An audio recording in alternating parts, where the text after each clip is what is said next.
Welcome into Steelers Latest, your daily spot for all news and information related to your Pittsburgh Steelers. Remember to like and subscribe to the channel if you enjoy the content and want to stay up to date with everything Steelers. But let's get into it as rookie minicamp just wrapped up today, I believe. Yep, the 11th. So I'm going to talk about the top stories coming out of minicamp all week long. Make sure to stay tuned. But today we're going to talk about the top two picks, starting with Derek Harmon. Derek Harmon basically confirmed what we all saw on the scouting report in this minicamp from what's being said about him afterwards. Still great coordination and quickness with his hands. You saw that in the hand usage drill. People are saying Cam Hayward and Keanu Benton also already reached out to our guy Derek Harmon. Love to hear that. Didn't think anything different would happen. Cam Hayward's leader. Keanu Benton, younger player, still showing his leadership capabilities. But Hayward, not surprised that he reached out, waiting for that partnership to continue to grow. And that should be great to watch on the field. Also, last thing that to note about Derek Harmon in the rookie minicamp is that his base looked pretty good for his power moves. Solid base underneath him. That's what we thought coming out of the draft. So it's always good to see when your first round pick continues to show you what you thought on paper in person. Now the next step will be when you put pads on to see how he performs there.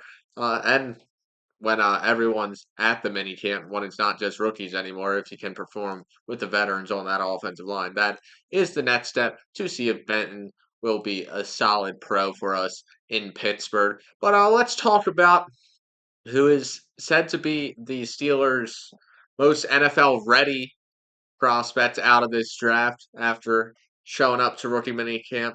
The most impressive thing about him, bunch of reports were reporting on the first thing you notice is the size of this guy, Kaleb Johnson. I thought he was going to be the best running back coming out of this draft. I really liked when the Steelers went out there and took him in the third round. I think if the offensive line can open up some holes, Kaleb Johnson's going to be it's going to be tough for the second level of the defense to start tackling Kaleb Johnson just with the size he has. But they say his build already is NFL body. He has the size, the weight behind him to scare off even the wiliest of vets. But he is gonna take a lot of early down snaps. We're not gonna see him in the crucial passing downs right now, as he even mentioned during minicamps during an interview that is the main thing he has to work on is pass protection, his route running. Those are the things that are lackluster with Kaleb Johnson. But that's not why we brought him here. We have Jalen Warren for that. We want Johnson to get vertical upfield as fast as possible and to put his shoulders down, put his head down. I know you're not supposed to do that anymore in today's game, but put your shoulders down and lay the boom on this defense. I am excited to watch Kaleb Johnson out there next year. It was just having a big Derrick Henry size back. That is Steelers football right there. We're gonna try to be the Chargers. We're gonna run the Chargers offense next year, which is just turn around, hand it off. That's what we're about to do. Some some good old Jim Harbaugh levels of offense. But with Arthur Smith, we know that's what Arthur Smith likes to do. Turn it around, hand the ball off, maybe a couple play action passes every now and then. But the guy you can expect to begin most of the touches is Kaleb Johnson. But he got someone joining him in the running back room, someone that showed up to our rookie minicamps as a 3-year vet in the league. Trey Sermon signs with the Steelers, not the running back I would have signed, as I was pitching Nick Chubb last Monday, but adds depth. Hasn't really been too impressive in his career in the NFL. He started with the 49ers, kind of fell deep on that depth chart in the running back room, so you didn't really see much of him when he was with the 49ers. Signed with the Eagles, didn't see much of him there. And then last year with the Colts, didn't see much of him. He played in all 17 games, ran for 159 yards on 56 rushes. Not the best of numbers. And he's another more power build of a back. He's not going to have that breakaway explosive speed that you that might be lacking in this running back room. I do think Warren is that guy that has the explosive speed in our running back room, but once again, that's not really saying too much about our our explosive back situation. We got some powerful runners of the football though. But not really too impressed with the signing. Would have liked to see Nick Chubb, as I said. Someone actually commented last week. We're gonna get to that soon about wanting Nick Chubb also. Kind of disappointed. Safe move, nothing real crucial about it. But Trey Sermon, welcome to Pittsburgh. We are glad to have you here, and if your name gets called upon, we hope you perform well. But let's move on to my favorite time of the week, Monday comments, where I see some of the top comments from last week and give a little bit of a response to them. The first one coming from Curtis Robinson. Just give Will Howard the starting position now. So frustrated with what Pittsburgh is doing. Great draft, though. Gotta agree.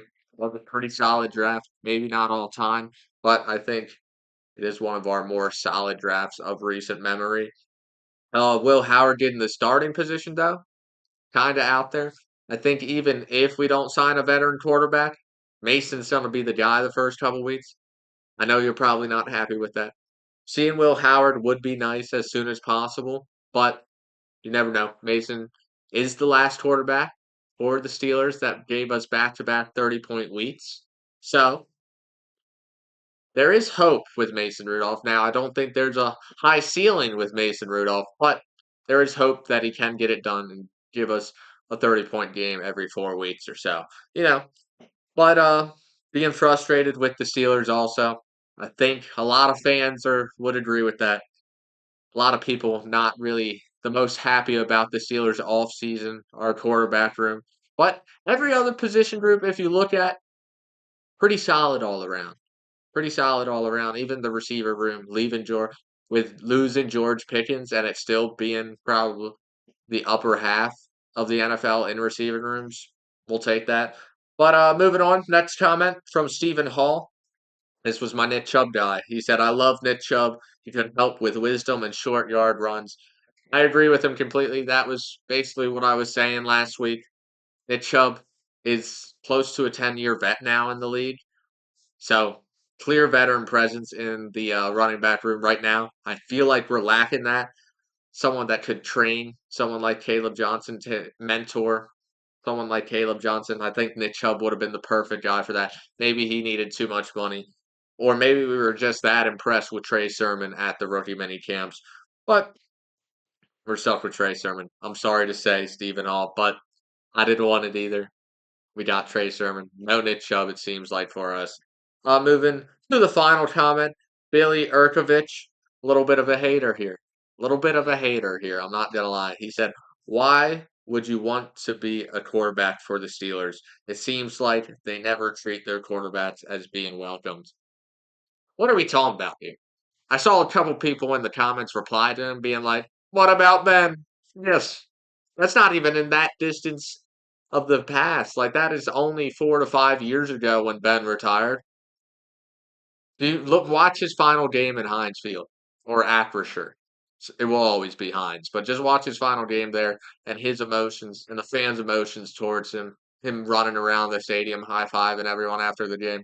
That's peak NFL right there. Out of all organizations, that's peak NFL. Classic moment forever. Given to you by the Steelers fans to their quarterback, thanking him for his duty that he did for us for so many years. And look at Terry Bradshaw.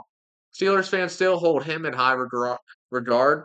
I mean, if you win in the black and yellow, we love you. That's all you got to do. That's all you got to do for us. It's not a high bar. Just win a little bit. And we will support you till you die. Till you die, the Steelers fans will support you. The reason you see us not supporting recent quarterbacks is because Kenny Pickett, I mean, we did hate on him a little much, but Kenny Pickett didn't get the job done good enough, so he had to get out of here. He started whining and complaining when we started signing other quarterbacks, so he had to get shipped off. He wasn't a competitor. Russell Wilson, come on, Mr. Unlimited, coming in. After those Denver years, it was really scary. You got to remember, really scary after those Denver years. And getting ran off by Sean Payton, basically. Justin Fields, basically considered a bust coming from Chicago. I was actually a big fan of Justin Fields coming here. Couldn't re-sign him. And now Aaron Rodgers. Aaron Rodgers hasn't been treating us well, so why would we treat him well? Listen to me. If you come to the Steelers and win, the Steelers will love you as their quarterback. It's a very desirable spot. You get to go down with the list of all-time greats. That's the desirable ability about being in Pittsburgh. You can be one of the all-time greats in the black and yellow, the greatest franchise of all time. But that is it from Steelers Latest. I've been your host, Cole Dennis, and I will see you tomorrow.